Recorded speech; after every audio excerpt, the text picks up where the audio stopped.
సున్నానా? ఈ అక్షరాల తర్వాత సున్నా వస్తే న్న పలుకుతుందని చెప్పాము. ఈ అక్షరాల తర్వాత సున్నా వస్తే ఏమేమి పలుకుతుందని చెప్పాము?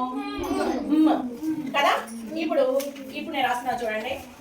ఇది ఈ అక్షరం ఇప్పుడు ఏం పలుకుతుంది? ఇక్కడ ఎన్న పలుకుతుందా, అమ్మ పలుకుతుందా? నేను ఎలా పలకాలి? జెండా పలకాల, జెండా పలకాల? జెండా కదా. ఇక్కడ మీరు అందరు రాశారు. ఇక్కడ మంచిలో మా ఏ గ్రూప్ లో వస్తుంది? అమ్మ గ్రూప్ లో వస్తుంది, అన్న గ్రూప్ లో వస్తుందా? అందుకని ఇక్కడ ఏం పలుకుతుంది? ఇక్కడ శుభాకాంక్షలు. ఇక్కడ ఏమొచ్చింది? ఏ గ్రూప్ ఇది?